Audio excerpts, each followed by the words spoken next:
Thailand போகாமலே இப்போ authentic Thai massage Espa a family rejuvenation centre Chennai and Coimbatore. தொடர்ந்து நம்முடைய பத்திரிகையாளர் திரு கோட்டீஸ்வரன் அவர்களும் இணைந்திருக்கார். வணக்கம் திரு கோட்டீஸ்வரன். இப்போ காங்கிரஸ் திமுக கூட்டணி, ஏன்னா பெரிய கட்சி திமுக கூட்டணியில் காங்கிரஸ் இப்போதைக்கு, ஸோ பெரிய கட்சியோடு பேச்சுவார்த்தையை தொடங்கி விட்டார்கள் அப்படின்றப்போ திமுக கூட்டணி இதில் முந்துவதாக தெரியலையா?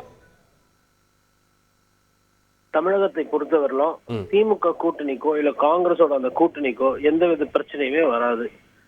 உதாரணத்துக்கு பாத்தீங்கன்னா, முன்னாடி பேசினாலும் சரி பின்னாடி பேசினாலும் சரி, திமுக என்ன சீட் நம்பர் கொடுக்குறாங்களோ அந்த சீட்டு எண்ணிக்கையை வாங்கி கொண்டு அப்படியே போய் தேர்தல் களத்தில் நிக்கிற ஒரு சூழல் தான் இன்றைய காங்கிரஸ் கட்சி இருக்கிறது.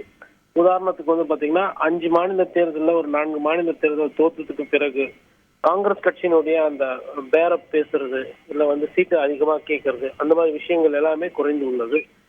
மாறாக தமிழகத்தை பொறுத்தவரை அவங்க என்ன பாக்குறாங்கன்னா, திமுக கொடுக்கறது சீட்டு கிடையாது, கண்டிப்பா இவங்க வந்து பாராளுமன்ற உறுப்பினர் ஆயிடுவாங்க, நாங்க உங்களுக்கு 10 சீட்டு கொடுக்குறோம்னா நாங்க 10 சீட்டு தரல, கிட்டத்தட்ட 8-9 பாராளுமன்ற உறுப்பினர் தரோம் அப்படின்ற மாதிரி பேசுவாங்க.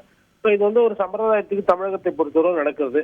மற்ற இடத்துல எல்லாம் பாத்தீங்கன்னா காங்கிரஸ் கூட்டணி, இந்தியா கூட்டணியில சில பிரச்சனைகள்லாம் இருக்கிறது உண்மைதான். பட் தமிழகத்தை பொறுத்தவரைக்கும் அந்த மாதிரி பெரிய பிரச்சனை இருக்காது. ஒரே ஒரு சிக்கல் வரும். என்ன சிக்கல் வரும்னா, தொகுதி ஐடென்டிஃபை பண்றது ஒரு சில நேரத்துல பிரச்சனை வரலாம். கிட்டத்தட்ட லாஸ்ட் ஒரு 10 வருஷமா பாத்தீங்கன்னா ஒரே சீட்டை வந்து காங்கிரஸ் கையிலேயே இருந்திருக்கும்.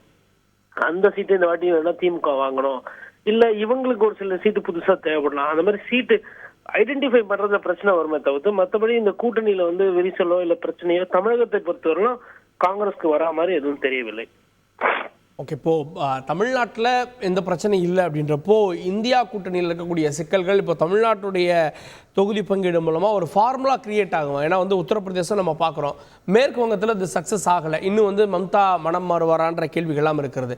ஸோ இப்போது இந்த மந்த்துக்குள்ளே இந்த பிரச்சனைகள்லாம் நிறைவடைந்து இந்தியா கூட்டணி முழுமை பெறும்னு பார்க்குறீங்களா? இல்ல, இந்த பிரச்சனைக்குள்ள கூட்டணி வந்து கண்டிப்பா முழுமை முடிஞ்சு விடும். காரணம் என்னன்னா, நேரம் கிடையாது. இவங்க ஆல்ரெடி வந்து லேட்டு. இப்போ அதாவது பாஜக வந்து ஒரு அசுர பலத்துல இருக்கு. பாஜக வந்து கூட்டணிக்கு யாருன்னா இருந்தாலும் சரி இல்லைனாலும் சரி அவங்க வந்து தேர்தலுக்கு பிரச்சாரத்துக்கு சென்று விட்டார்கள்.